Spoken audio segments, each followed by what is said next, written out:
Our guest of the week is in the studio with us.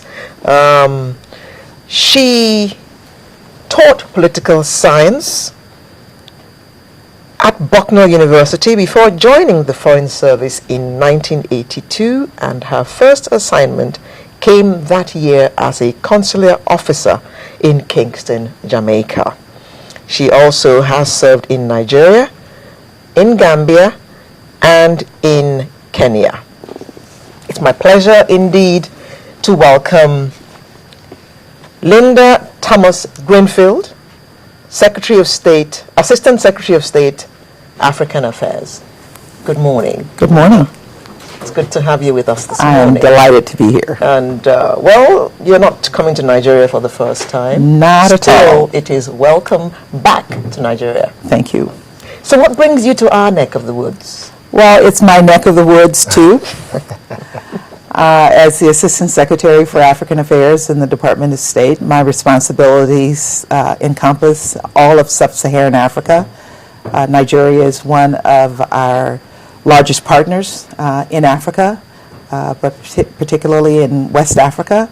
So I'm here today, having been on my job for about 5 months for my first visit as Assistant Secretary, but to follow up with the government of Nigeria on meetings that President Obama and President Goodluck Jonathan held in September in New York, and discussions that they held. I came with the team to talk about the issues that came up during those discussions. Are you going to tell us a few of those issues that came up, or are they secret? Nothing is secret in diplomacy. We talked with the government about our bilateral relationship, how we can work to improve that relationship, but more particularly, we spoke with the government about the issues related to Boko Haram and how to address the issues of terrorism that are being faced by Nigeria. Our view is that terrorism anywhere is terrorism everywhere. And so what is happening here in Nigeria has an impact on its neighbors and on other countries in the world. And we want the government of Nigeria to succeed in its efforts to do away with terrorism in the north of Nigeria. Are there any specific things that your government is doing in that regard to help us sort out this issue? And thank you, and that's a good question. We made some commitments to the government when we held the meeting with them in September.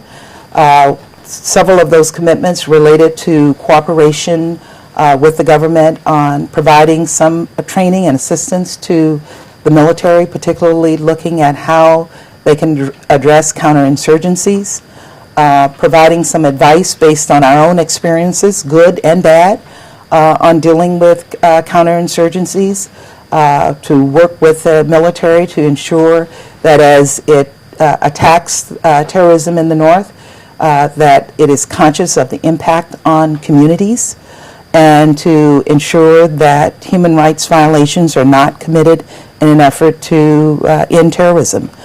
We had good discussions with the government, and I think those discussions were very productive, and we look forward to additional discussions following that. We also talked with the government about all bunkering and all theft, and there's another team coming into Nigeria today. They're going to be in Port Harcourt as a result of that meeting to have some conversations with the government on how to address this issue, which is draining really valuable resources from the people of Nigeria. The oil bunkering thing is one that a lot of Nigerians are very passionate about, but we'll talk about that in a minute. But let's stay with the issue of Boko Haram, because it's a really serious one for us in Nigeria now. Now, what is America really doing? Because we hear of talks and conversation and high-level diplomacy, conversation at the level of the president. What exactly are you bringing to the table? What are you delivering? How do we quantify what American government is doing to support Nigerian government? Well, let me just start with the decision that was made after I came into the office, when we made the decision several weeks ago to designate Boko Haram a terrorist foreign terrorist organization. That provides us as the U.S. government tools that will assist the Nigerian government in addressing these problems. We're providing some equipment. We're providing some training to the government. What kind of equipment are we talking about? It is, some of it is non-lethal materials, some of it is vehicles. The military is working with the government on the list of requirements. We are also assisting with coordination tools so that the various elements of the government security sector can coordinate better with each other.